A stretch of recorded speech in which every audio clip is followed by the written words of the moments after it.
Permenkyu-nya itu sebetulnya membebani BPJS itu untuk membeli SBN. Pemerintah mengandalkan yang namanya BPJS, yang namanya Bank Indonesia jadi standing buyer. Argumen dari Menteri Keuangan, jangan ngelihat PHK-nya aja. PHK mah di mana-mana juga tiap hari terjadi, dia bilang. Tapi kamu juga harus hitung penciptaan lapangan kerjanya. Data ini menunjukkan netonya lebih banyak orang kehilangan pekerjaan daripada yang dapat. Dia nggak menampilkan insolvennya berapa. Ini kan akal-akalan nih. Ya kan? Yield surat utang pemerintah kita tuh stabil di tengah semua negara terkoreksi. Ini hari ini kita udah lihat yang berjasa sebetulnya ya uang-uang buruh ini. Berarti si buruh inilah yang ngutangi pemerintah, benar nggak cara bacanya gitu, Mas? Iya. Dan kemudian apakah dari pemerintah dapat utangan dari buruh, uang itu dipakai untuk menjamin buruh punya pekerjaan. Perbaikan insolvensinya itu bukan karena berhasil mencegah orang PHK, tapi orang di PHK kalau belum usia hari tua nggak boleh ngambil. Kalau JKP ini tidak ada, maka JHT-nya insolven. JHT-nya insolven, dilepaslah SBN-nya karena duitnya di SBN. Jatuhlah SBN kita. Ada yang nulis di komen kita, ini orang dari dulu ngomong kapan bangkrutnya. Saya jawab sekarang, kita tuh sudah menuju ke bangkrutan. Baik, Mas Walil. Pertama gini ya, kita membicarakan dulu tentang DJS, dana jaminan sosial. Dana jaminan sosial ini, gitu ya, ini masuk ketika pertama kali didirikan. Nah, kalau kita sekarang baca di LKPP, Laporan Keuangan Pemerintah Pusat, ada yang namanya penempatan dana pemerintah di DJS, BPJS, baik kesehatan maupun ketenagakerjaan. Dari mana ini asalnya? Jadi dulu, Mas Walil, ketika PT Jam Sostek, kan ada ekuitas modal pemerintah. Modal pemerintah yang dialihkan ini menjadi penyertaan pemerintah terhadap dana jaminan sosial. Jadi status BPJS itu dulunya PT Jam Sostek, dulunya BUMN, dirubah menjadi Badan Pengelola Jaminan Sosial sesuai dengan Undang-Undang SJSN. Makanya seperti dari sini sebenarnya contoh baik juga untuk kita menggambarkan soal dana antara. Ya, kenapa tidak seperti itu? Kenapa tidak seperti itu? Jadi dulu tadinya kan penempatan modal pemerintah di BUMN namanya PT Jam Sostek. Ketika dibentuk namanya BPJS, kalau Jam Sostek ini kan BPJS Ketenagakerjaan, Askes itu yang BPJS Kesehatan. Jadi pemindahan modal pemerintah, ekuitas neto di BPJS di PT Jam Sostek itu menjadi masuk ke DJS punyanya pemerintah. Tetap ada, nggak hilang ya? Nggak hilang. Nah, di laporan keuangan PT Jam Sostek sebelumnya itu kan ada juga yang di sisi liabilitas. Sisi liabilitas ini premi. Premi yang datangnya dari pemberi kerja dan pekerja.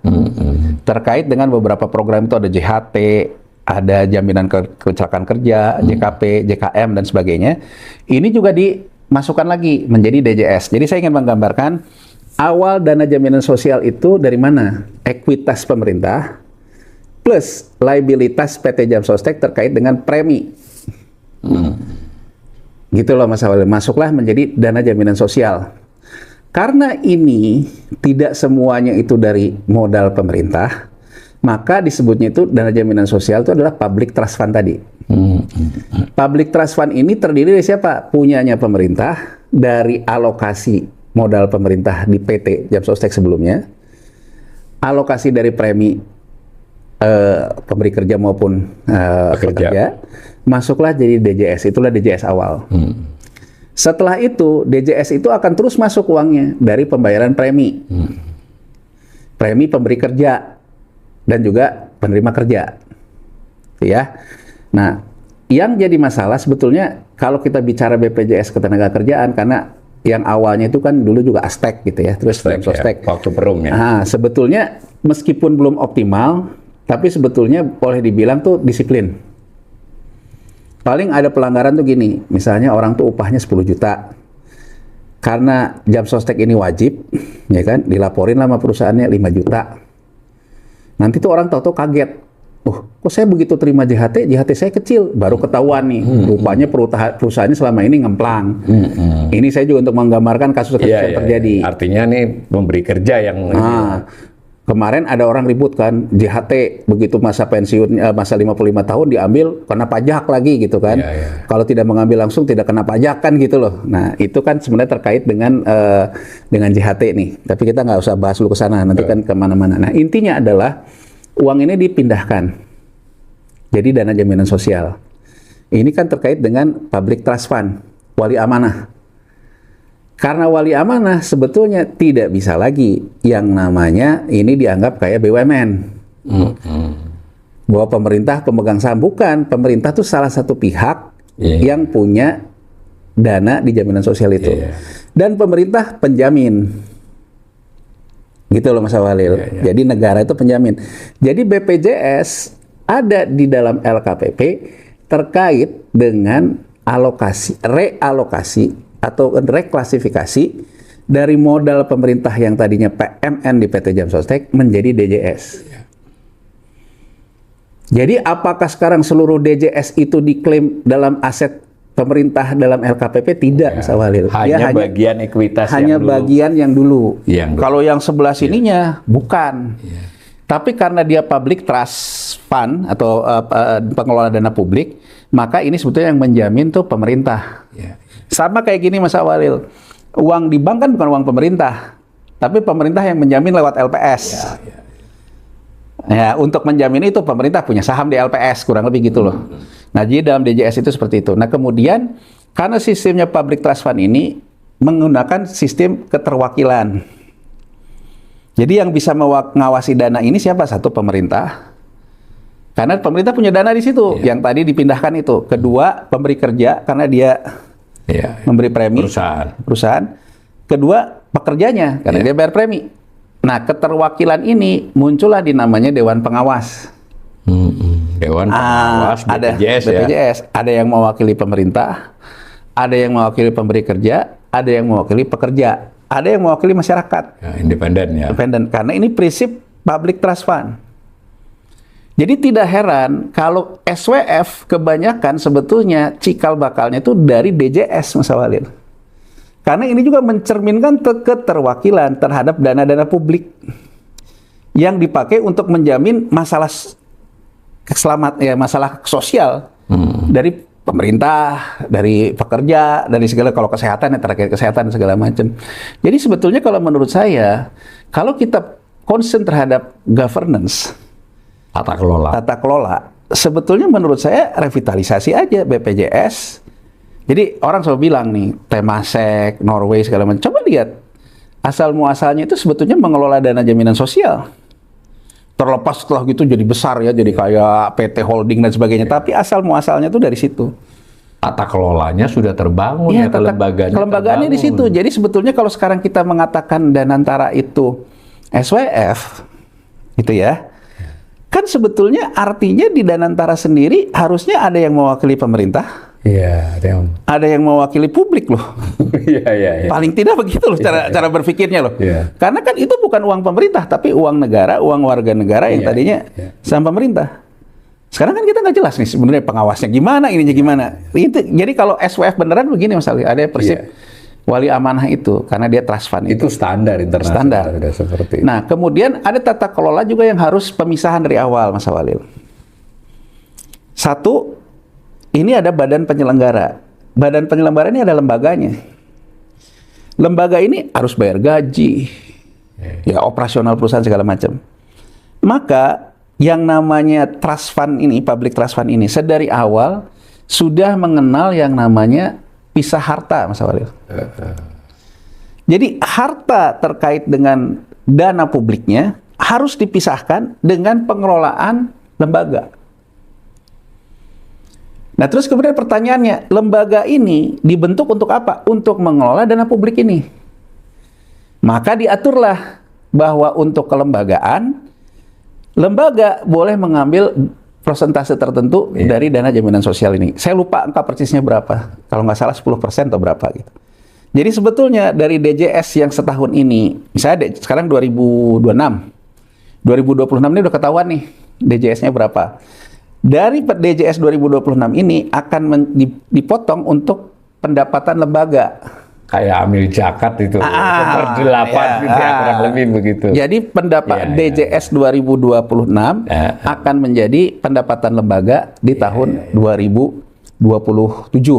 Gitu cara aturan mainnya. Jadi sebetulnya untuk bayar gajinya, untuk bayar operasional kantor, untuk bayar segala macam sudah disisihkan dari DJS. Tidak mengambil langsung dari kasnya sini, tidak langsung. Tidak langsung. Makanya dalam laporan keuangan BPJS ada dua, Mas Awalil. Laporan keuangan lembaga dan laporan keuangan investasi. Direktur keuangan bertanggung jawab terhadap keuangan lembaga. Si BPJS. Si BPJS-nya yang tadi yang dari 10% DJS. Kita bedakan ya, anggap BPJS dengan DJS ya. DJS. Si direktur investasi dia mengelola DJS. Jadi ada dua nih laporan keuangannya di dia nih, laporan keuangan kelembagaan, laporan keuangan investasi. Laporan keuangan kelembagaan yang tanggung jawab direktur keuangan. Laporan keuangan investasi yang tanggung jawab direktur investasi. Counterpartnya dua-duanya di rootnya. Kemudian yang meriksa ya pengawasnya, pengawas kan bisa semua nih. Ya, jadi dari situ satu nih, kalau kita bicara kelembagaan, maka kan acuannya apa? Kelembagaan ini jangan jadi kanker, kurang lebih gitu kan. Lembaganya mesti efisien. Karena jangan gerogoti ini. Ada ukuran di sini terkait yang tadi Mas Awal bilang. Ada biaya kelembagaan nih di sini. Jadi gini loh, dia mengambil dari DJS berapa. Dia kemudian menempatkan. Ya, karena punya duit dia juga bisa investasi lah ya. Jadi BPJS ini benar-benar pengelola uang, Mas Awalil. Makanya yang kental di sini itu tentang investasi dan sebagainya. Dia mengelola nih pendapatan itu dari bagian dari DJS, itu pendapatan dia. Dari pendapatan itu kan ada biaya, biaya gaji, biaya administrasi, biaya pengembangan, biaya institusi lah, ya kan? Nah kita ngelihat dulu nih, kalau kita mau ngelihat institusinya, maka kita lihat laporan keuangan kelembagaannya. Ukurannya apa? Balik lagi ukurannya. Kalau kita ngelihat yang namanya ukuran lembaga, kita kan ngelihatnya selalu net interest margin nih. Dia dapatnya berapa, biayanya berapa, net interest marginnya berapa. Tadi Mas Awal ada bilang 90% dan sebagainya. Tadi yang Mas Awal tampilkan di investasi. Tapi di kelembagaan sendiri Mas Awalil, sebetulnya bisa kita lihat ini organisasi sebetulnya efisien atau enggak. Kalau kita mengharapkan BPJS itu dikelola oleh orang-orang yang tepat, kita lihat dulu nih, dalam kelembagaannya sendiri, dia sebetulnya boros atau enggak? Ya, ada laporan kelembagaan. Ya, kelembagaan ini, dia menerima DJS, dia juga boleh mengalokasikan investasi, karena kan pendapatannya dia dari mana? Nah, yang di sini, Mas Awalil, ini sebetulnya yang terkait dengan kelembagaan, tidak terlalu terikat sama yang namanya Menteri Keuangan. Dia kayak korporasi ya. Kayak korporasi. BPJS itu dia mengajukan juga rencana RKAP-nya ke Presiden, Mas Awalil. Jadi sebetulnya BPJS Presiden. Ya? Jadi bukan ke DPR ya? Bukan. BPJS ini sebetulnya satu-satunya lembaga yang sudah bawah Presiden ya di BPJS ini. Tapi BPJS ini ketika dia akan mengusulkan ke Presiden, ada dulu yang namanya DJSN, Dewan Jaminan Sosial Nasional. DJSN ini adalah terdiri dari representasi publik juga. Dia yang mengkaji lah bahwa sebetulnya harus kemana terkait dengan premi. Jadi kalau kita proses RKAP, rencana kerja anggaran lembaga, anggaran perusahaan ini, pertama dia ke DJSN dulu. Dari DJSN sebenarnya ke Presiden. Presiden yang akan memenuhi rencana kerja ini, tapi lewat Menteri Keuangan. Menteri Keuangan itu juga punya alat fiskal secara tidak langsung terkait dengan dana jaminan sosial. Melalui persetujuan nambahin dari RKP-nya tadi ya, sejak atas awal nama Presiden, Mas Walid. Atas nama Presiden. Jadi kembali lagi nih, kalau sekarang kita mau contohkan perbandingan sama Danantara, keuangan negara tuh selalu tetap ada tata kelola, Mas Walid. Nggak bisa seenak-enaknya terus kemana, nggak jelas gitu. Bahkan BPJS aja yang sudah jelas-jelas dia mengelola dana publik, tidak terkait langsung dengan modal negara lagi, tetap saja ada mekanismenya. Mekanismenya ya jelas nanti diperiksa BPK, oleh DPR juga di ini. Tapi intinya adalah cara flow-nya itu gitu. Nah, nanti dilihat nih oleh Menteri Keuangan dua hal. RKAP kelembagaan, itu adalah laporan keuangan Badan BPJS, dan RKAP DJS, Dana Jaminan Sosial. Nah, di kelembagaan ini, Mas Awalil, ini terkait dengan biaya operasional dan sebagainya. Tapi di investasi juga ada biaya investasi. Misal, saya investasi itu alokasikan ke saham. Saya tidak menggunakan yang namanya manajer investasi. Saya alokasikan sendiri. Saya harus membayar yang namanya fee broker. Fee broker itu artinya apa? Kalau beli 0, sekian, kalau jual berapa. Ini biaya investasi. Masuk di laporan keuangan Dana Jaminan Sosial, bukan di kelembagaan masalahnya. Lembaga sendiri, dengan dia mengambil dana kelolaan dari DJS yang 10% tadi, si lembaga sendiri juga main saham misalnya. Iya, karena ada duit nganggur lah, tanda petik ya. Ah, duit nganggur. Kalau yang sebelah sini, ini tidak terkait dengan bagi hasil terhadap nilai pendapatan investasi. Oh, sebentar sebelum saya lupa ya. Nanti investasi ini kan di sini ada keuntungan nih. Iya. Ada yang dibagikan ke peserta, ada juga yang menjadi keuntungan dari si lembaga. Oh, di detailnya seperti itu. Jadi artinya sebetulnya di sini ini ada bagian juga lembaga. Iya. Jadi pertama lembaga ini dibiayai dari DJS. Iya. Dia sendiri dari DJS ini boleh mengembangbiakan lah agar untung. Tapi dia juga nanti bisa mendapatkan bagian alokasi. Jadi yang tadi Mas Awil lihat misalnya JHT 6,48, itu adalah return yang dibagikan ke peserta. Jadi dari DJS, itu setelah ada DJS berapa, alokasi ke saham berapa, deposito berapa, biaya juga ada ya. SBN nanti kan ada muncul. Itu neto ya. Biaya saham ada neto nih. Neto. Dari neto itu berapa dibagikan ke peserta? Angka muncul 7,48 tadi. Itu setelah dikurangi hak lembaga, Mas Awalil. Gitu loh hak lembaga. Jadi artinya sebetulnya kalau kita misalnya mengatakan gini, udah deh, daripada lembaga juga ngerocokin yang di sini, biar ini optimal untuk peserta, ya harusnya lembaga bisa cari duit sendiri lah, toh kita kasih juga. Ya itu putusan presiden, Mas Walid.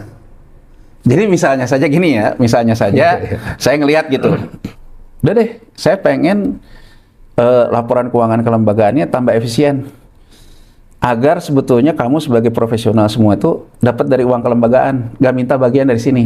Tujuannya apa? Agar peserta mendapatkan return tambah banyak, nggak ada yang perlu dibagi kan, Mas Walil? Ide itu bagus, sekarang udah gede loh, kelolaannya udah 17 triliun. Oh iya, jadi kan gitu loh cara masuk akal lah. Cara berpikirnya tuh gitu. Jadi saya ingin melihat dulu nih, ketika kita melihat kelembagaan, kita lihat dulu nih laporan keuangan lembaganya. Lembaganya. Kita lihat berapa rasio biaya kelembagaan dibandingkan dengan pendapatannya.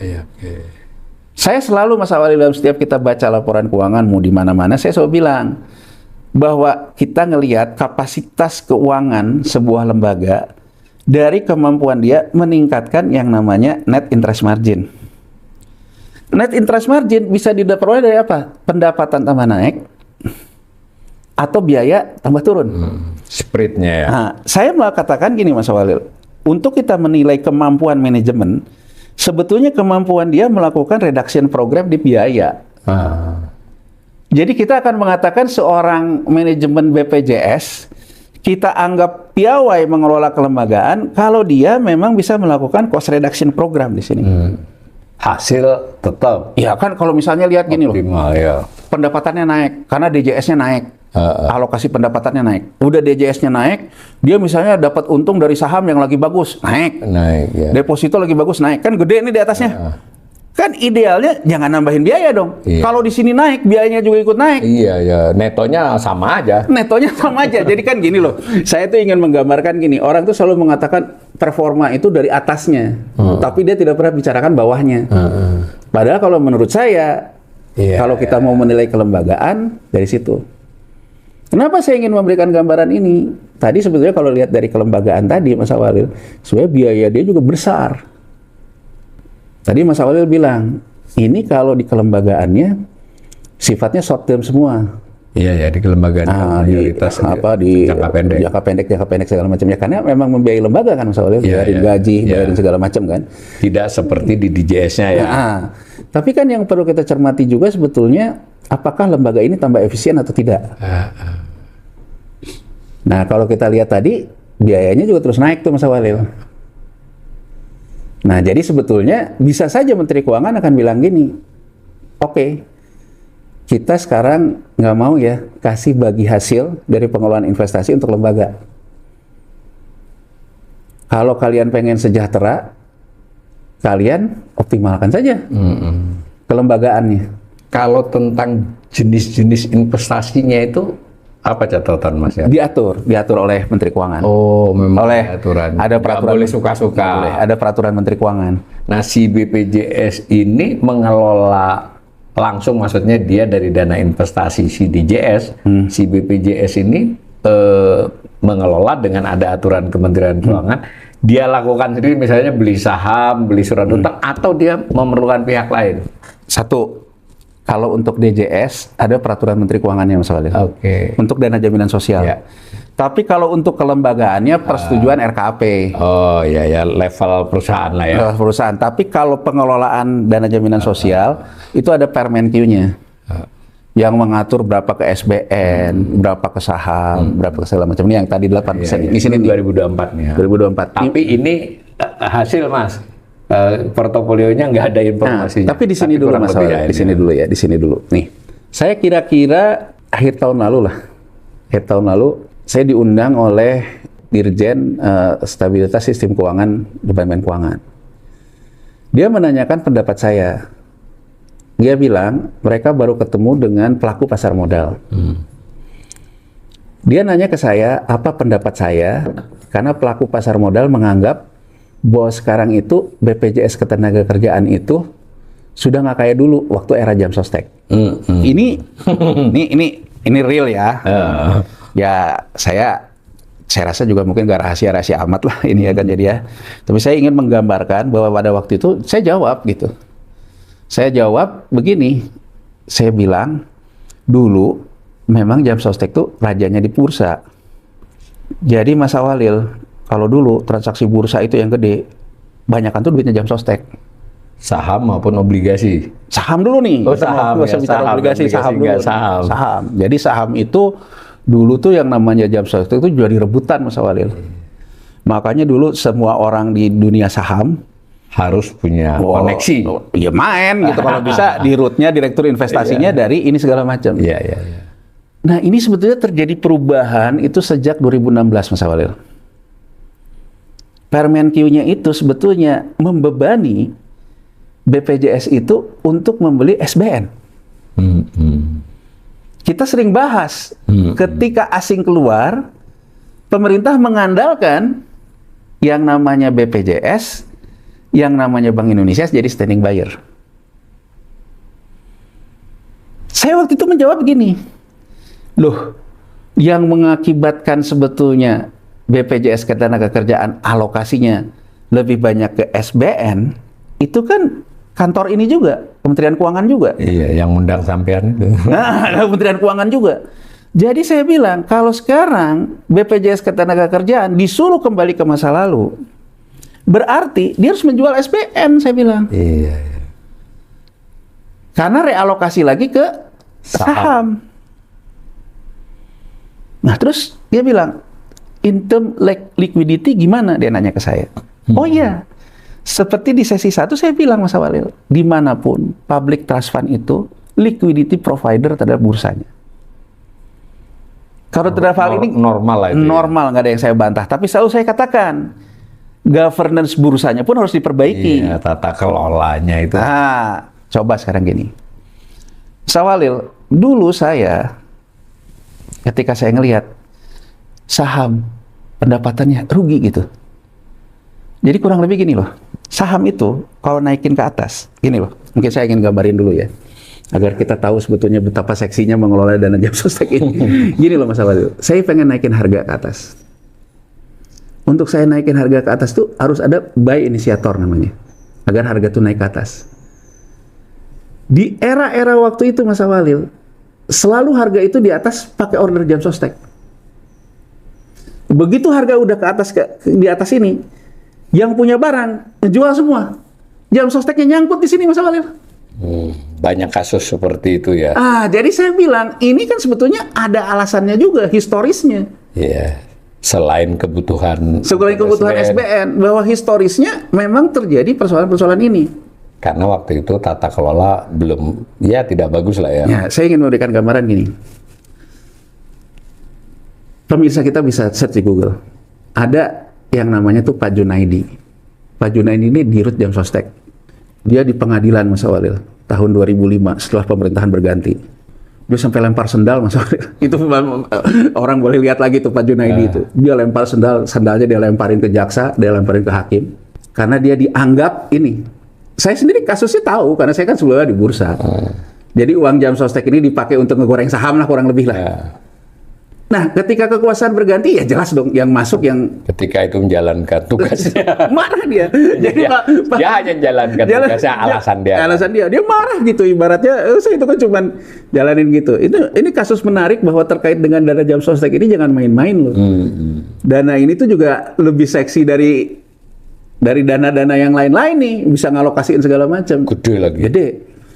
Nah, pada waktu itu Mas Walil, setelah saya juga di luar, saya pernah menyoroti laporan keuangan jam sostek, PT jam sostek. Yang saya soroti waktu itu belum sistem DJS Mas Walil, jadi masih PT jam sostek. Kalau ketika masih PT jam sostek, laporan keuangannya masih satu. Kalau sekarang kan dua, ada laporan investasi, ada laporan kelembagaan. Saya menyoroti, ini yang namanya beban investasinya, brokerage fee-nya masa sama dengan retail. Gini Mas Walil, saya sama Mas Walil ini kan retail. Kalau sekarang kita pergi ke broker, saya mau transaksi saham, iya Pak, berapa fee-nya ya? Oh Bapak kalau jual 0,25 misalnya, kalau beli 0,23. Masa Mas Walil jam sostek yang perharinya duitnya segitu, duitnya triliunan, karena alokasinya dulu gede loh Mas Walil, nggak kayak karena sekarang. belum ada SBN. Nah, dengan alokasi segede gitu, masa fee brokernya sama? Saya bilang dengan dengan yang retail, di mana-mana kan tambah gede, tambah kecil kan? Iya, persentasenya. Rame dulu Mas Walil nih, sampai akhirnya terjadilah pergantian di rut jam sostek lah pada waktu itu terlepas soal politiknya. Nah kemudian pembenahan nih di sini nih terkait dengan tata kelola order-order ini.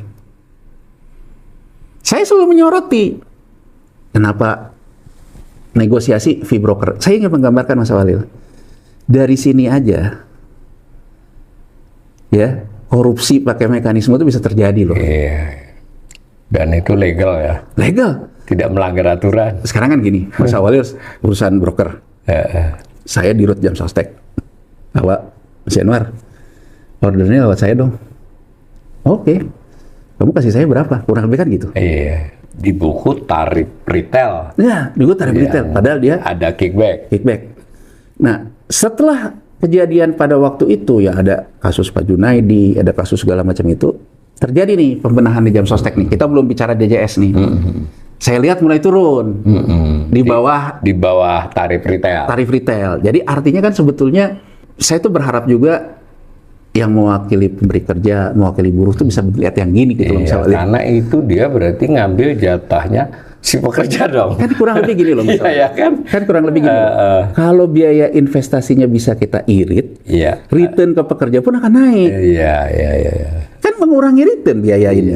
Berarti kita harus punya konsep return ini harus turun. Iya, rate kepada ini brokernya harus turun. Jadi saya pada waktu ketemu dengan Dirjen SPSK itu di Departemen Keuangan, saya jawab gitu. Jam sostek itu dulu juga punya cerita ini. Masa mau dikembaliin? Nah, jadi saya bilang kalau kita ingin kembalikan lagi, tata kelola sininya terus dibenerin. Benerin dulu. Dan saya selalu mengatakan kalau gitu kita harus membenahi dulu bursanya. Agar bursa itu juga punya channeling untuk public trust fund yang namanya dealer system. Iya. Itu terkait demutualisasi. Baru saya bilang kalau reformnya bisa terjadi, Dana liquidity provider ini juga harus diatur oleh peraturan bursa, oleh peraturan OJK, sehingga artinya governance terkait dengan pengelolaan ini bisa tercapai. Ya, dari beberapa pihak itu ya. Dari beberapa pihak. Jadi saya bilang boleh-boleh aja kita menghidupkan lagi liquidity provider. Liquidity provider itu dealer system namanya Mas Awalil. Dananya asalnya dari public trust fund. Dan itu lazim ya, di banyak negara. Tapi di banyak negara ini diatur.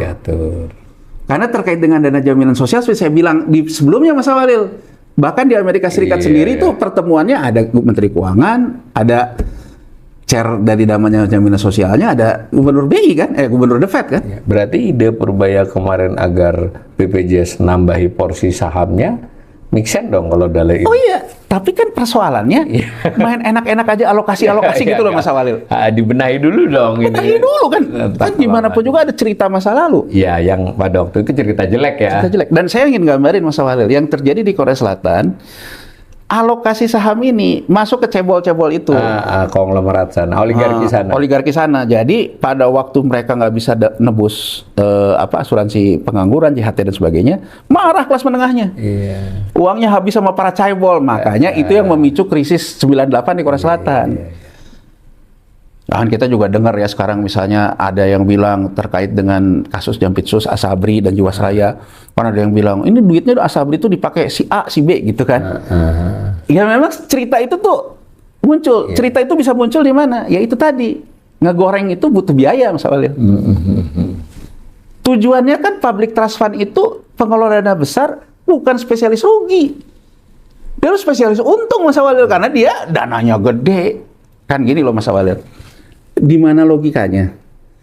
Orang yang menguasai market share dulu waktu era masih jam sostek itu, transaksi harian di bursa itu, market share-nya jam sostek itu 60% loh Mas Awalil. Sekarang loh. Jadi kalau sekarang transaksi bursa itu 3 triliun gitu hari ini, 60% itu uangnya jam sostek. Gimana ceritanya orang punya market share segede gitu, tapi rugi gitu misalnya? Atau untungnya lebih sedikit dari yang lain. Apa ukurannya? Tadi Mas Awalil udah nunjukin. Misal Mas Awalil, tadi Mas Awalil bilang dana terbesar itu kan JHT. Iya. Alokasinya udah kita lihat 74% ke SBN. 76. JHT memberikan returnnya berapa tadi? 6,48. Berarti sebetulnya dari situ aja kita bisa baca. Berarti BPJS Ketenagakerjaan statusnya hold. Bukan trading. Ya, setara aja dengan rata-rata SBN di tahun itu. Dengan kuponnya, dengan kupon dan dengan yieldnya. Artinya dari situ saja kita bisa bilang sebetulnya pemerintah menggunakan BPJS Ketenagakerjaan untuk stabilisasi SBN. Khususnya JHT dan JP itu tadi. Terutama JHT loh. JHT kan tadi returnnya 6,4. Itu penjelasannya kenapa dia lebih rendah. Dia enggak trading ya. Tradingnya tipis lah. Sekarang kita bandingin Mas Awalil. Bandingin misalnya sama punyanya Ray Dalio deh, Bridgewater. Atau ya Bridgewater deh. Bridgewater itu tahun kemarin menghasilkan return 34%. Ini tadi 6% kan Mas Awalil? 6,43 tadi. 34% itu yang dapat dari bursa negara maju 6, dari bursa negara berkembang, dari Asia 28. Artinya dari sisi itu kita akan ngelihat berarti yang namanya Bridgewater main saham, main obligasi di emerging market, dia bisa dapat return 28. Udah deh, ceteris paribus deh. Kita anggap aja dari 28 itu hanya dari obligasi surat utang pemerintah negara berkembang 30%-nya anggap aja Mas Awalil. 30%-nya aja udah di atas kuponnya. Berarti kan sebetulnya Bridgewater tuh mendapatkan keuntungan bukan dari kupon, dari tradingnya kan? Iya. Dari yield yang dia koreksi terus itu Mas Awalil. Dari goreng-goreng obligasi juga. Obligasi juga. Nah, artinya sebetulnya BPJS, dana jaminan sosial ini, itu sudah menjadi dana stabilisator. Untuk SBN. Mestinya dia tertarik dong untuk dagang. Harusnya. Nah, di podcast kita tahun lalu, Mas Awalil, aku masih ingat. Kita membahas, karena di Rut Jam Sostek, yang sekarang udah pindah. Udah ke BSI ya. Nah, kita waktu itu bahas, karena di Rut Jam Sostek itu, di Rut BPJS Ketenagakerjaan, dia mengusulkan, untuk yang saya bilang tadi, ketika dia mengajukan ke Menteri Keuangan, dia tuh ada buat pertemuan sama media waktu itu. Lumayan berani juga dia. Gitu kan. Dia bilang dia mau meminta izin boleh mengalokasikan DJS untuk investasi di luar negeri. Iya betul. Kita pernah bahas. Terus kita bahas kan, wah dia ini. Iya. Itu sebetulnya menurut saya bicara halus Mas Awalil. Iya. Saya boleh trading gitu. Boleh trading kurang lebih gitu loh. Daripada saya ibaratnya udah 74% juga saya nggak boleh trading. Iya. Nah, dari kacamata seperti ini Mas Awalil, kalau kita lihat, siapa yang berperan menunjukkan bahwa sebetulnya seolah-olah yield surat utang pemerintah kita tuh stabil di tengah semua negara terkoreksi. Iya, iya. Di samping BI yang sering kita bahas, ini. hari ini kita udah lihat Iya. yang berjasa sebetulnya ya uang-uang buruh ini. Sekitar 750-an triliun Mas, di SBN itu. 775. Sekarang kita kembalikan ke logika fiskal. Kalau uang dana jaminan sosial ini dipakai untuk stabilisasi SBN, apa sih yang pemerintah berikan kepada buruh? Harusnya jawabannya lapangan pekerjaan, Mas Awalil. Iya. Nah, dari sini nih, saya ingin menukik nih. Apa benar demikian? Alokasikan ke SBN 74%. Dapat returnnya hold, nggak trading, cuma 6,4. Oke, berarti buruh akan mendapatkan apa? Kepastian kerja. Susah dipungkiri, JKP-nya meningkat bebannya. Saya ingin memberikan satu logika dasar, Mas Awalil. Apa yang kamu ambil, apa yang kamu beri. Ketika buruh sama-sama memberikan dana, premi dalam JHT-nya, dikelola oleh pemerintah untuk menstabilkan SBN, maka sebetulnya belanja pemerintah harus memastikan bahwa buruh-buruh ini tetap bekerja. Jadi duit yang dikelola oleh BPJS itu pada dasarnya duitnya pekerja, kan begitu ya. Mau itu dulu dibayar pemerintah dahulunya, dibayar pemberi kerja oleh perusahaan, tapi kan kayak dibayarkan untuk si A itu untuk si pekerja atau dibayar sendiri. Kemudian mayoritasnya diinvestasikan di SBN. Sekarang ini ya datanya ya 76%, kan begitu ya. Berarti si buruh inilah yang ngutangi pemerintah, benar nggak cara bacanya gitu Mas? Iya. Dan kemudian apakah dari pemerintah dapat utangan dari buruh, uang itu dipakai untuk menjamin buruh punya pekerjaan? Ya. Jadi Mas Awalil, saya selalu mengatakan tugas utama pemerintah itu memberikan pekerjaan. Makanya saya mengkritik kalau Menteri Bappenas bilang MBG lebih penting dari pekerjaan. Salah menurut saya. Apalagi kita lihat uang dari para buruh ini dipakai untuk menstabilkan yang namanya SBN. Kalau SBN-nya kemudian uangnya dipakai tidak untuk kepentingan buruh, menurut saya, kenapa saya bilang kayak gini Mas Awalil? Tadi Mas Awalil lihat nih, laporan keuangan kelembagaan, laporan keuangan investasi dana JKP, laporan keuangan dana investasi JKK. Jadi konstruksi dari dana jaminan sosial setelah kita punya undang-undang SJSN, pisah kamar Mas Awalil, pisah harta. Saya tidak boleh membayar JHT dari pengelolaan JKP. Jadi yang namanya JHT, dari dana JHT, dikelola JHT. Makanya terpisah-pisah kan Mas Awalil? Iya. Ini menunjukkan artinya apa? Governance-nya terhadap dana jaminan sosial ini sesuai peruntukannya. Ya. Kita bisa berdebat panjang di sini. Plus minusnya. Plus minusnya. Pemerintah akan mengatakan yang terbesar ini JHT. Ya. Kenapa JHT di SBN? Karena JHT ini tadi kan ada maturity itu maksudnya. Jadi misalnya gini, dari total peserta yang banyak ini, tahun ini yang usianya sampai 55 itu berapa? Berarti klaimnya segini. Tahun depan berapa segini? Ini kan planningnya. Iya. Karena sebetulnya dari ada data ini, sebetulnya dalam jangka pendek JHT tidak akan ada klaim Mas Walid. Terukur lah sudah. Terukur karena sesuai dengan maturity. Dari sini makanya sebetulnya kalau kita lihat tadi JHT banyaknya ke instrumen long term SBN. Tapi sebenarnya dengan begitu fleksibel dong untuk trading. Ya, tagihannya. Tapi kan kembali lagi, ini kita ngelihat dari prinsip match-nya dulu nih. Match-nya ya benar. Kalau match-nya benar begitu ya. Tapi sekarang kan gini, Misalnya buruhnya kemudian pensiun, dapat JHT. Saya kerja dari umur saya 23 tahun misalnya. Ya ambil contoh ya, kalau saya baca itu kemarin katanya, kayak Pak Peri itu, dia kerja dari mulai lulus, kerja di BI dari 23 tahun. Iya. Sampai sekarang dia usianya 44 tahun, masa di BI gitu kan. Iya. 44 tahun. Coba apa yang terjadi, misalnya dibayangkan dalam Pak Peri 44 tahun, tahu-tahu dia, kalau BI mah lain dana pensiunnya. Ini kan, tahu-tahu contoh aja, terima dana pensiun, saya kerja 44 tahun, masa returnnya cuma 7% ya? Iya. Timbul pertanyaan nggak? Pertanyaan.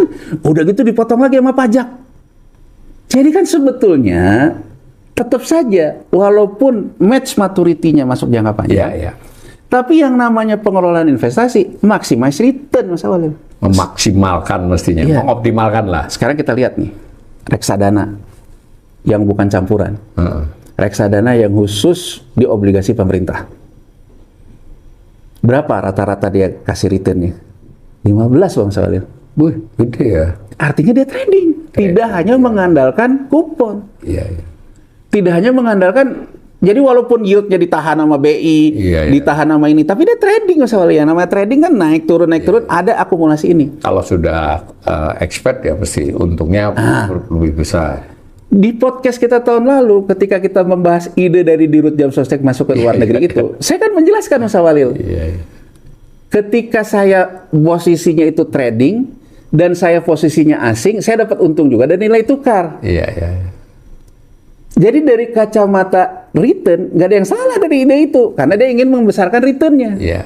Tapi kan gini loh, kalau BPJS Ketenagakerjaan juga trading, wah, yang namanya yield begini-begini, tambah berat lagi Bank Indonesia. Iya. Nah, ini Mas Awalil yang menurut pendapat saya, kenapa kita terus membahasnya itu dalam tripartit, 3 pilar. Kembali ke seperti ide. Jadi misalnya gini, Menteri Keuangan bilang, kita butuh stabilisasi SBN, karena untuk mengatasi fiskal pemerintah. BI bilang, oke deh kita lakukan nih. Lakukan juga ya sama dana jaminan sosial. Kalau kita ada sebuah forum yang transparan, kan si chair dana jaminan sosial bisa bilang gini, oke, saya sepakat, tapi apakah pemerintah menjamin bahwa para buruh ini mendapatkan kompensasi lain? Iya. Karena returnnya di duit mereka. Nah, returnnya lain. Misalnya dijamin, ya kita jamin bahwa penyerapan lapangan kerjanya bertumbuh. Makanya saya heran, Mas Awalil. Orang sekarang membicarakan kita menghendaki BI yang berperan kepada sektorial dan sebagainya.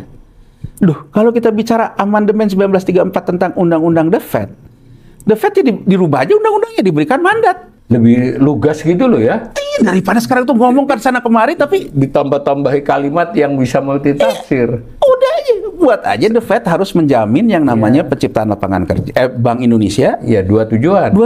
Iya. Nah, Bank Indonesia untuk mencapai 2 tujuan ini, dia akan membutuhkan juga dana kan? Iya. Rubah undang-undang sistem jaminan sosial kita. Iya. Bahwa target BPJS salah satunya adalah juga memastikan pekerjaan tetap ada. Ini negara, Mas Awalil, yang tidak bisa kita ucarakan tuh hanya berdasarkan pidato ke pidato. Iya. Jadi saya selalu mengukur, kalau orang niat reform, yang dirubah tuh deregulasi, Mas Awalil. Regulasinya yang dibenerin dan disesuaikan dengan maunya gitu. Iya. Biar cocok antara omongan dengan perbuatan. Kalau debat kan buat apa, Mas Awalil? Debat bahwa ini karena kita mau kiri, pasar melawan. Buat apa menurut saya? Undang-undang dan regulasinya itu sesuai dengan maunya itu. Jadi saya ingin menjelaskan ke Mas Awalil tadi, dari sudut pandang analisa, dana terbesar DJS itu JHT. JHT banyak ditempatkan di SBN. JHT returnnya hanya 6,48. Sementara yang namanya JHT itu tadi klaimnya naik, tapi kan maturity. Sesuai dengan usia. Diatasi oleh undang-undang, dia tidak bisa ngambil. Diberikan JKP. JKP-nya tadi sudah defisit. Sudah mulai kedodoran. Problemnya masalahnya. Karena tadi ya si JKP-nya juga hanya boleh membayari dari premi JKP dan hasil JKP ya. Hasil JKP. Nah sekarang artinya kurang lebih ketika JKP ini, coba kalau kita lihat, tadi datanya menunjukkan ya, di tahun 2024 solvabilitasnya di 90% ke 100% lagi. Saya bilang kan ketentuan Menteri Keuangannya itu 100%. 90 apa 100 saya lupa masalah insolvensinya itu loh. Jadi kalau dia 90 atau 100, kalau di bawah ini dikatakan insolvent. Kalau insolvent itu maka negara harus berperan. Nah kan kalau kita lihat tadi JHT juga sempat turun tuh. Tapi masih ini. Masih hampir 100. JKP kalau kita hitung dari laporan keuangan JKP-nya sendiri. Dia tidak naruh tadi hasilnya. Gitu kan. Coba Mas, yang ini kita lihat hitung aja. Ya. Oh iya ya, dia nggak naruh itu ada. Jadi kan yang dikatakan insolvensinya itu JHT. Ini kan ada JHT sama ini masih lebih besar sekarang ya. Nah JKP nih. Nih di sini aja nih. Dulu JKP itu, nih aku lihat dari sini Mas Walil, kita analisa ya. Undang-undang P2SK yang merubah JHT tidak boleh diambil ketika PHK kapan? 2022. Berlakunya mungkin 2023. Pertama itu bukan pakai undang-undang Mas Walil, pakai peraturan Menteri Tenaga Kerja yang siapa tuh ibu yang perempuan itu yang kemudian dibully oleh rame-rame, ya kan dibully rame-rame dan kemudian akhirnya dia tarik. Setelah dia tarik, akhirnya dimasukkan ke dalam Undang-Undang P2SK kan? Lebih tinggi lagi statusnya. Ya kan, ditarik ke Undang-Undang P2SK. Tapi apa sebetulnya yang terjadi pada waktu itu? Di 2022 sudah terjadi penurunan solvabilitasnya. Artinya sebetulnya 2022 terjadi PHK, orang ngambil JHT. Kalau pensiun tidak berpengaruh karena memang usia pensiun. Kalau ini terus dibiarkan dan PHK terus terjadi, unsolvent nih. Sekarang aja udah 99, nih lihat angka ini nih. JHT. Oke deh, kalau gitu di Undang-Undang P2SK, JHT nggak boleh diambil. Pada waktu itu ya, makanya berubah. Berubahlah Mas Walil, membaiklah. Membaik ke 99% juga masih 99 nih. Tapi 25 sudah 100. Sudah 100. Jadi sebetulnya perbaikan insolvensinya itu bukan karena berhasil mencegah orang PHK. Tapi orang di PHK kalau belum usia hari tua nggak boleh ngambil. Jadi klaimnya bisa dibatasi. Diganti sama apa? Sana JKP. JKP itu premi baru Mas Walil, nggak bisa juga ngambil yang dari JHT yang gede. Oh iya tadi ya, karena dia sendiri entitasnya. Entitas sendiri. Ketika JKP pertama kali dimulai 2.807 bulan kecukupannya. Artinya ini JKP ini dia boleh dibayarkan upahnya 6 bulan berturut-turut Mas Walil. Setelah 6 bulan ya baik, ya kalau belum dapat kerja, DL, derita lu, kan gitu loh Mas Walil, gitu loh. Nah, artinya kurang lebih kalau kita bicara 2807 ini, kalau kita bagi 6, itu kira-kira terhadap berapa orang? Iya. Oh gitu ya. Masih bagus ya waktu itu tuh. Tapi coba lihat di 2023, hanya 1 tahun Mas Walil. Hanya 1 tahun. Iya. Hah? Iya. Hanya 1 tahun langsung berkurang ke 431 bulan. Kita bagi nih per orang nih 6. Iya. Berarti ini cuma cukup berapa orang? Iya, ini turun lagi. Ini sempat naik tapi turun lagi tahun ini. Nih, yang menarik nih, ini ada restatement nih Mas Walil nih. Disajikan kembali itu restatement. Berarti kan sebetulnya harus kita lihat lagi nih laporan keuangannya. Dulu berapa bulan dulu. Ini ada restatement nih. Jadi restatement ini kan terkait dengan penyajian kembali kan. Coba kita lihat Mas Walil. Dari sini saja. Kita sekarang bicara apa adanya. Kita mau mengatakan yang sekarang Mas Walil udah katakan dengan tajam deh. LPS bilang tidak ada sinyal makan tabungan. Karena dilihat agregat. Dia bilang, tapi ya saving indeksnya menurun. Artinya kemampuan orang menabung menurun. Turun ya. Sekarang pertanyaannya, indeks bekerjanya berapa? Angka ini. Ini tahun yang 25. 225 bulan. Iya, ini terendah banget.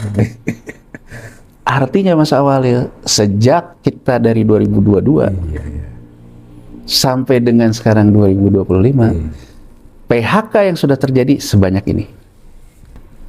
Bayangin Mas Walil, kalau JKP ini tidak ada, maka JHT-nya insolvent. Ini cara bacanya itu. Kalau JHT-nya insolvent, dilepaslah SBN-nya karena duitnya di SBN. Iya. Jatuhlah SBN kita. Ada yang nulis di komen kita, ini orang dari dulu ngomong kapan bangkrutnya. Saya jawab sekarang. Kenapa nggak bangkrut-bangkrut? Ya karena melakukan yang namanya financial engineering. Tapi financial engineering ini swasta mina, Mas Awalil. Iya. Kan ada yang nanya tuh di podcast kita sebelumnya. Ini 2 orang ngomong terus katanya, mana prediksinya tentang bangkrut? Memang kita tidak pernah ngomong kapan kita bangkrut, Mas Awalil. Iya. Tapi kalau sekarang kita lihat, kita tuh sudah menuju ke bangkrutan yang bisa menghantam SBN kita dengan sinyal-sinyal PHK terjadi di 2022. Pemerintah mencegahnya, JHT nggak boleh diambil sebelum pensiun. Buruhnya rame. Loh, saya tuh di PHK, bukannya dikasih duit malah ini ditukar sama JKP. Jadi sebetulnya kehancuran, kejatuhan SBN dicegah oleh apa, Mas Awalil? Oleh aturan. Karena orang tidak boleh ngambil uangnya, sehingga SBN tidak usah dilepas. Dimunculkanlah JKP. Sekarang JKP-nya udah tinggal 225 bulan. Kalau terus ini terus-terusan terjadi, Mas Awalil. Dulu bagi 6 ya kecil ya. Coba Mas Awalil. Iya. Kan udah ngomong gitu. Rasanya saya sama Mas Awalil kita berdua nggak pernah ngomong kita mau bangkrut. Enggak. Kita hanya juga kita nggak pernah bilang angka. Nggak pernah bilang angka. Kita beri sinyal-sinyal, indikasi, kemungkinan. Ya, sekarang dari sini Mas Awalil, orang terus kehilangan pekerjaan dari 2.807 bulan turun 431. Naik sempat tuh nih 527. Tapi itu restatement kita. Tapi itu restatement. Apa yang di restatement gitu loh, kan kita harus lihat.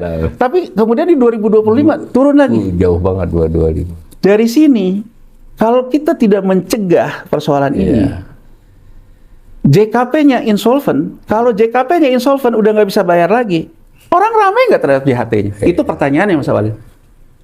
Jadi kalau saya sekarang melihatnya, satu-satunya jalan yang bisa dilakukan oleh pemerintah mencegah kenaikan JKP. Apalagi dananya belum cukup banyak kan? Iya, nanggung itu masih. Artinya apa? Stop PHK. Ini kita ngomong data gitu. Jadi kalau sekarang kita lihat nih, argumen dari Menteri Keuangan.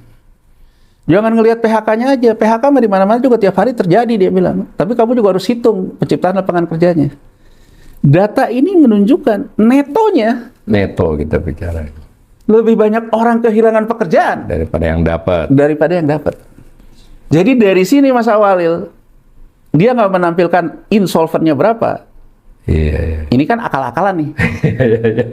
Ya kan? Kenapa nggak seperti ini gitu loh? Dibuat 5-5-nya. Karena kan aturan bisa toh mestinya. Bisa. Kan aturan Menteri Keuangannya 1:1, 100. Ya, 100. Berarti sebetulnya kalau sekarang nih sebenarnya JKP ini berapa insolvennya? Iya. Nah sekarang Mas Awalil. Bahkan sama Mas tuh, jaminan kematian juga ternyata merosotnya banyak loh.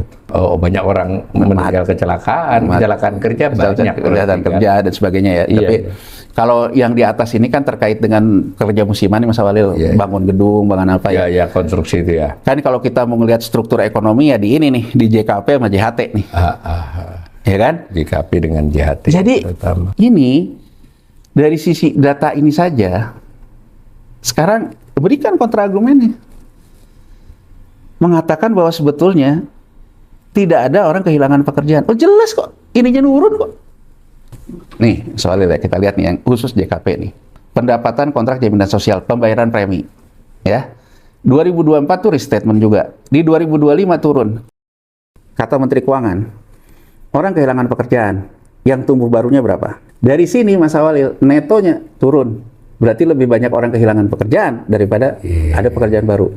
Bahkan nerimanya aja turun meskipun tipis. Berarti yang bayar pendapatan itu loh. Iya, pendapatan. Dari pendapatan itu saja kita bisa melihat bahwa sebetulnya di 2025 lebih sedikit orang yang bayar. Lebih sedikit orang yang bayar karena udah nggak kerja kan Mas. Jadi untuk apa juga bayarnya? Ya. Dan dari sisi klaim, coba lihat nih. Dari sisi pendapatannya beban kontrak turunnya sedikit. Tapi bebannya naik banyak. Ini menarik nih. Apa yang dia restatement sebenarnya di 2024 Mas Awalil? Iya, nanti kita pelajari. Karena sebetulnya kalau dilihat dari sini sebetulnya dia membayar orang kehilangan pekerjaan tuh naiknya hampir 6 kali. Iya, 5,5 kali lipat. 5,5 kali lipat. Iya. Sementara preminya cuma turun sedikit. Ya ini harus kita lihat nih. Saya takutnya nih ada pinjam-meminjam antar dana jaminan nih. Misalnya gini, kita nggak boleh curiga nggak boleh curiga, tapi bisa terjadi tuh gini loh Mas Awalil. Misalnya karena untuk program ini Misalnya saja, ya udah deh pinjam dulu dari uang lembaga, dari si BPJS. Itu yang stay itu ya. Pinjam dulu deh, bisa terjadi itu. Bisa. Ya kan, bisa terjadi, tapi ya kita harus lihat tapi lagi. Bisa nggak dibaca bahwa beban kontrak jaminan sosial itu kan bayar klaim? Berarti klaimnya meningkat 5,5 kali lipat di tahun 2000. Ya. Bisa nggak dibaca begitu? Oke lah, sekarang kita asumsikan aja apa yang dikatakan Purbaya benar. Berarti sebetulnya orang kehilangan pekerjaan 5 kali lipat. Tapi kemudian ada penciptaan lapangan kerja sehingga sebetulnya turunnya nggak sebanyak itu. Anggap aja gitu begitu ya. Anggap aja gitu. Kita anggap bener deh, kan? Anggap bener deh. Tapi kan tidak bisa juga dibantah di sini. Netonya tetap aja. Iya, netonya. Lapangan kerja menurun. Kalau orang nggak punya pekerjaan, Mas Awalil, ini kan yang dibilang sama Ketua LPS. Saving indeksnya turun, ya kamu udah nggak punya pekerjaan. Ya gimana, menabung. Saya seneng nih, Mas Awalil bilang nih, kalau misalnya sekarang orang dapat JKP, 6 bulan upah, turun nggak tabungannya? Ya nggak, selama 6 bulan, dia dapat duit dari JKP. Anggap aja makan dari itu ya. Iya, jadi kalau sekarang misalnya ya, itu kita berandai-andai nih Mas Awalil. Kita berandai-andai nih. Kan katanya tidak ada fenomena masyarakat makan tabungan. Semua masih bertumbuh. Anggap aja nih, dari sekarang yang orang dapat dana jaminan yang naik 5,5 kali lipat itu, dia selama 6 bulan tuh masih dapat semacam gaji lah ya. Gaji 6 bulan kan ketentuannya. Artinya dalam 6 bulan itu dia kelihatannya, kalau kita lihat dari data LPS, dia masih kerja nggak? Masih. Ya karena dia belum menggerogoti tabungannya. Karena masih terima transfer. Baru nanti keluar. Oh iya, terima transfer. Transfer ini kan. 6 bulan gaji itu. Cara pembayarannya kan gitu. Nah, artinya sebetulnya kalau sekarang kita lihat, oh berarti nih ada uang yang masuk ke rekening tabungan orang. Sebetulnya uangnya udah bukan gaji lagi, Mas Awalil. Tapi dari dana JKP. Bisa begitu ya. Bisa begitu. Makanya sekarang kita kontra argumen. Kalau LPS ngelihatnya dari dana tabungan di bank, kita ngelihatnya dari dana klaim. Bahkan dana tabungan juga nggak bener, Mas, karena dia lihatnya agregat. Kalau lihat rata-rata per rekening, semua kecuali yang paling tinggi itu turun, Mas, secara rata-rata. Berarti kan mau sedikit atau banyak kan ada yang makan tabungan itu kan. Dari sini kan udah jelas masalahnya. Dari sini udah jelas gitu loh, bahwa orang sudah tidak bekerja, terima transferan dari upah 6 bulan. Di bulan ke-7 belum tentu terima. Belum tentu dapat kerja. Nah, sekarang gini loh. Orang yang sekarang dapat JKP 6 bulan ke-7 nggak dapat. Udah nggak membebani ini dong, Mas Walil. Ya kan? Muncul lagi korban PHK baru. Tambah habis kan uangnya, Mas Walil. Jadi, saya ingin menggambarkan, Mas Walil, hati-hati loh terhadap sinyal ini. Iya, ini sinyal ya. Turunnya luar biasa loh, Mas Walil. Hah? Ini sinyal ini. Ini sinyal penting bahwa sebetulnya ini terkait dengan kita ketika bahas OJK, Mas Awalil. Pas bahas OJK, saya bilang pendapatan OJK dari iuran asuransi turun besar kan. Ini menjelaskan ini. Makanya saya selalu bilang, Mas Awalil, kita jangan ngelihat 98 di posisi kayak kita dulu 98 utang luar negeri swasta. Kita harus lihat 98 ke kejadian di Korea Selatan tahun 98. Ketika PHK-nya sudah tak terbendung, mereka nggak bisa ngambil dananya. Pada duit mereka sendiri ya. Coba sekarang kita berandai-andai, Mas Walid. Berandai-andai ini. JKP ini terus turun. PHK tetap terjadi. Begitu dia nagih ke BPJS Ketenagakerjaan karena uangnya nggak ada, telat bayar lah atau apa. Ngamuk nggak? Ngamuk kan? Muncul lagi urusan yang lama. Kalau gitu JHT saya aja deh. Kan itu juga uang saya. Ada pepatah kan, Mas Awil, ini tanda tak dalam itu loh. Jadi kesan itu sekarang nggak ada apa-apa, tapi sebetulnya dalam banget. Seolah-olah JHT itu diatasi oleh Undang-Undang P2SK menjadi stabil, diganti sama JKP, tapi sebenarnya dalam. Jadi kembali ke yang ngomentarin kita nggak pernah memprediksikan bangkrut. Tapi data ini menunjukkan negara ini punya resiko sosial yang besar. Yang kalau terus terjadi, mau tidak mau, pada akhirnya alokasi DJS di SBN akan dilepas juga, Mas Awalil. Butuh duit. Butuh duit. DJS. Kalau nggak ngamuk orang. Ngamuk. Kalau dia ngambil harga SBN turun, yield naik gitu ya. Iya, tekanannya kan di situ. Tekanannya iya ya. Jadi saya selalu mengatakan, ya sekarang kalau kamu kapan bangkrutnya? Iya, enggak. Tapi ini data menunjukkan semakin ke sini, semakin ini.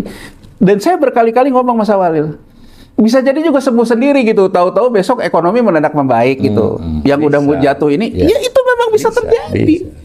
Tapi nggak ada salahnya kita memiliki mitigasi risiko yang buruk. Jadi saya ingin negara ini bukan dari data ini saja kita sudah bisa mengatakan ini red alert loh. Iya.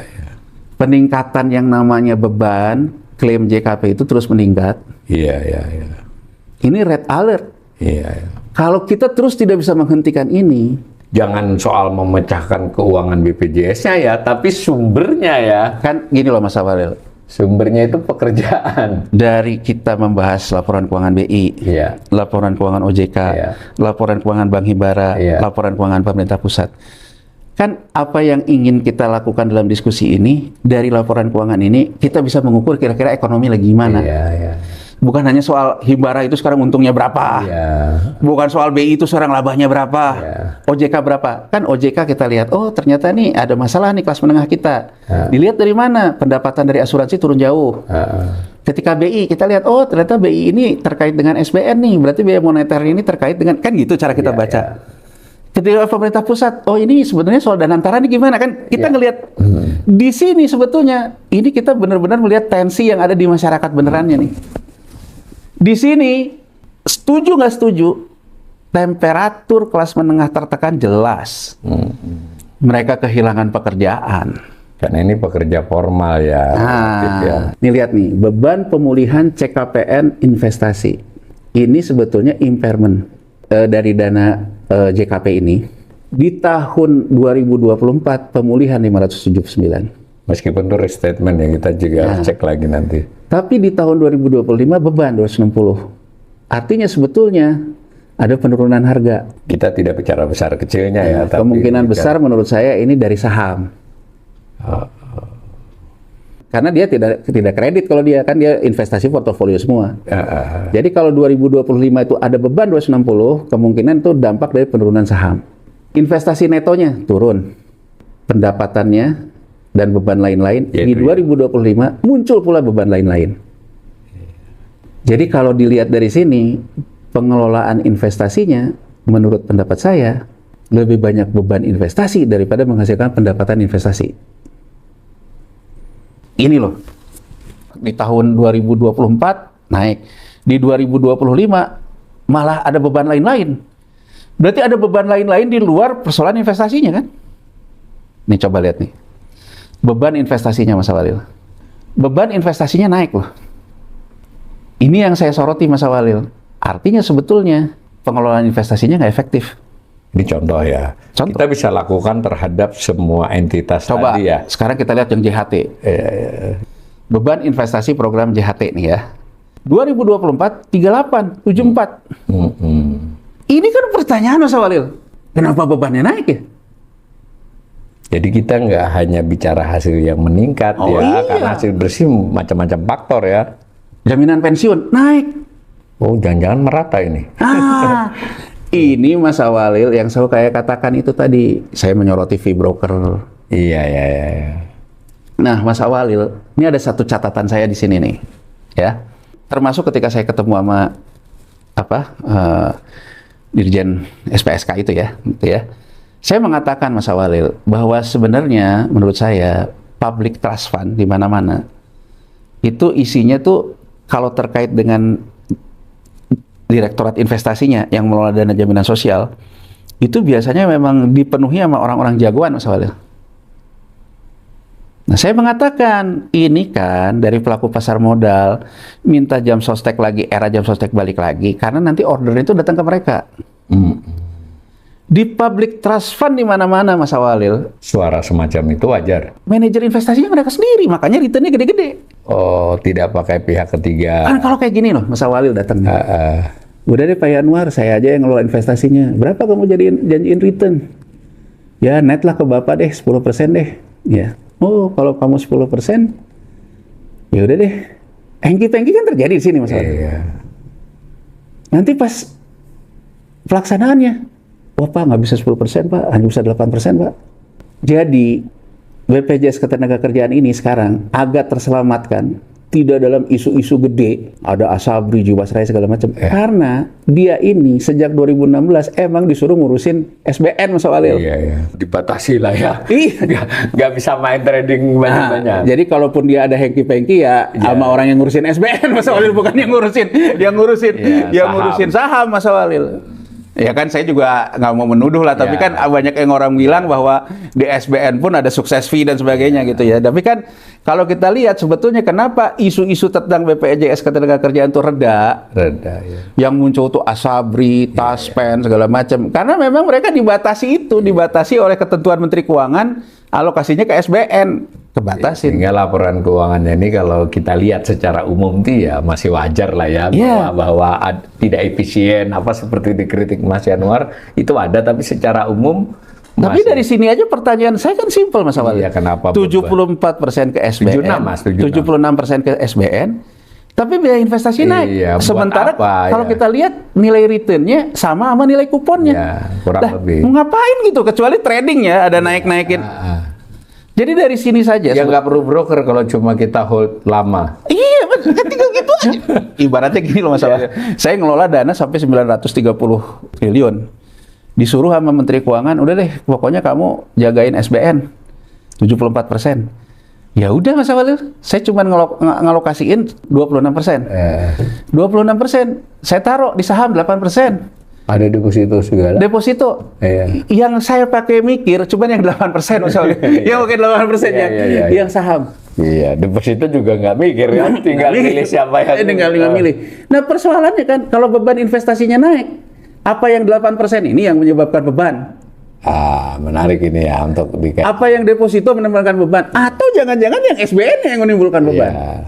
Dari sisi itu masih banyak yang bisa diperbaiki ya. Makanya saya tuh gini loh Mas Walil, saya pernah baca ya di tradisi organisasi buruh di negara-negara Eropa ya. Yang ginian tuh luar biasa loh Mas Walil. Presentasi dari wakil mereka di lembaga jaminan sosial. Dan dia bayar tenaga profesional. Iya, jadi dia bisa tahu gitu bahwa ibaratnya itu organisasi buruh bayar tenaga ahli ya, tenaga ahli yang kompeten. Ya, jadi ya mohon maaf lah. Kita tuh kayaknya dikasih jadi penasihat presiden udah seneng gitu. Bisa kan gitu ya. Jadi kan sebetulnya menurut saya beban keorganisasian buruh menurut saya. Iya, ini penting. Nah, beban keorganisasian buruh itu sebetulnya dia juga bisa tahu.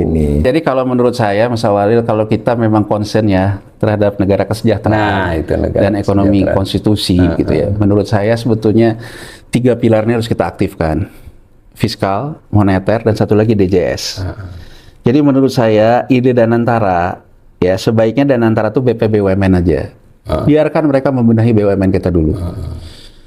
INA dan sebagainya itu dileburkan aja semua ke sini. Ke BPJS. Ya, jadi SWF lah ya. SWF. Dan menurut saya, ini pendapat saya Mas Walil ya. Menurut saya sebetulnya DJSN itu kan sekarang tidak terlalu berperan, cuman mensortir RKAP gitu ya.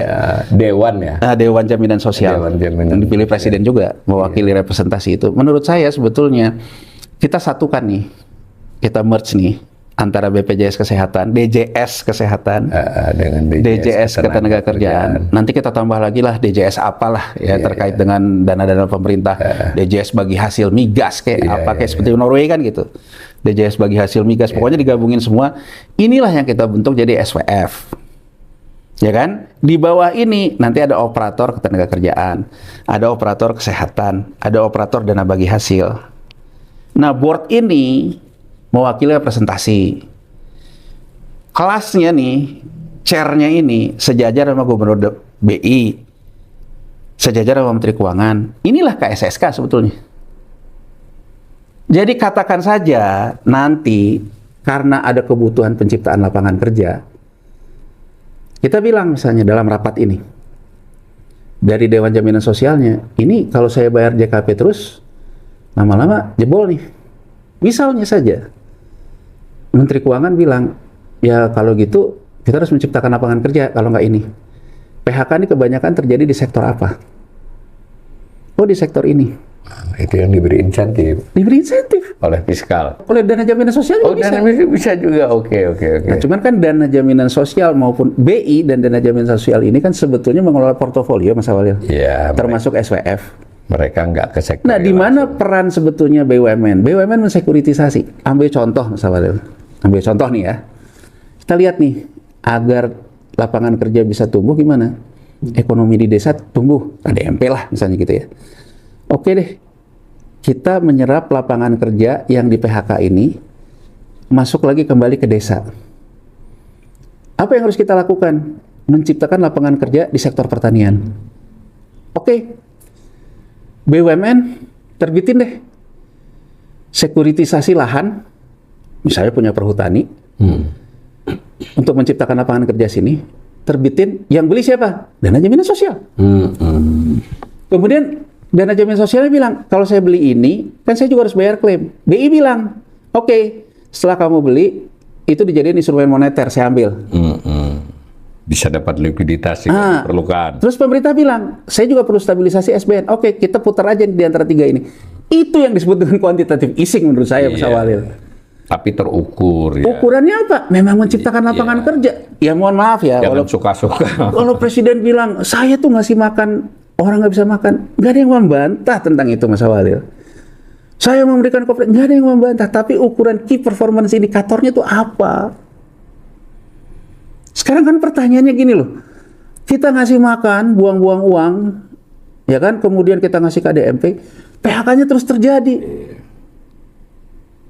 Jadi, saya kembali lagi, Mas Awalil, apa yang dikatakan oleh Buya Hamka. Ya walaupun kata-katanya agak ini ya, tapi ini yang ngomong Buya Hamka ya. Kalau cuma sekedar kerja, atau Buya Hamka, monyet pun kerja. Kan gitu ya? Kita tuh perlu merevitalisasi. Nggak usah bicara dulu deh. Mau ekonomi kanan, kiri. Tapi menurut saya, dana besar kita, coba kita lihat Mas Awalil. Sekarang 938. Saya udah pernah ngitung, kalau dana pihak ketiga di Bank Himbara itu dikumpulin, berapa sih yang masuk ke dalam, sebenarnya gini Mas Walil, saya juga perlu ngomong ya, tapi saya juga menjaga etika ya. Sebenarnya kalau sekarang Kepala BP BUMN mengatakan laporan keuangan Danantara belum bisa keluar karena ada eliminasi, sepanjang yang saya tahu Mas Walil, sebetulnya laporan keuangan konsolidasi BUMN ini pernah dilakukan dari 2023. Jadi udah ada, jadi cerita eliminasi itu udah selesai. Jadi saya karena pernah di-sharing oleh seseorang melihat, dan ini juga dilakukan oleh akuntan publik salah satu Big Four. Saya melihat, kalau yang dari Bank Himbara itu totalnya berapa? 1.300-an. BPJS, DJS, JHT aja 930 Mas Awalil. Iya. Dan dananya lebih tidak panas. Iya, 930 loh gitu. Cuman kan lebih anteng tuh dananya. 930 loh. Himbara bisa panas-panas juga sebagian. Iya, kan ini Mas Walil ya, kalau saya lihat ya, itu nih 2023 nih basisnya nih. Saya lihat itu terhadap Bank Himbara ini totalnya tuh 1.300-an.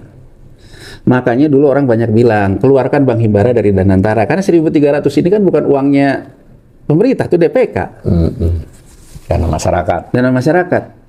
DJS Mas Awalil lebih punya pijakan DJS daripada dana masyarakat. Iya. Karena ini memang dana titipan. Titipan untuk melindungi risiko sosial. Kalau ini kan memang dana tabungan Mas Awalil. Iya, kalau orang butuh ya diambil. Nah, kalau dana titipan ini sepanjang ininya diperbaiki, ini kan memang dana yang bisa kita kelola kan? Iya. Ya itu tadi kembali ceritanya Mas Yanuar bahwa di banyak negara emang ini asal-usulnya SWF ini. Ya. Nah, jadi kan kalau menurut pendapat saya Mas Walil, yang dana perbankan ini, yang dana tabungannya, ya sebetulnya kan bisa dipakai tadi, instrumen moneter diputar ke sini. Iya. Kan gitu Mas Walil ya. Artinya banyak opsi, tapi memang political will diperlukan, kejelasan diperlukan. Tapi poinnya Mas Walil, poinnya dari sini satu ya. Peningkatan biaya investasi. Ya, itu. Menurut saya ini harus menjadi sorotan bahwa sebetulnya BPJS Ketenagakerjaan ini juga ada masalah loh. Ya, itu dulu. Artinya secara pengelolaan, bukan soal makroekonomi aja. Secara pengelolaan, peningkatan biaya investasi ini harus dicegah. Kedua, peningkatan klaim menunjukkan bahwa sebetulnya ekonomi tidak baik-baik saja. Makroekonominya itu Makroekonomi tidak baik-baik saja. tergambar dari laporan BPJS. BPJS bisa menahan JHT. Ini bom waktu. Kalau JKP selama ini terus bisa mengatasi masalah, JHT tidak akan meledak. Tapi dengan sekarang dana JKP udah tinggal berapa bulan tadi? 225 bulan. Dan terus kalau ini tren ini terus terjadi, ini bom waktu. Dan akhirnya ini akan memukul SBN.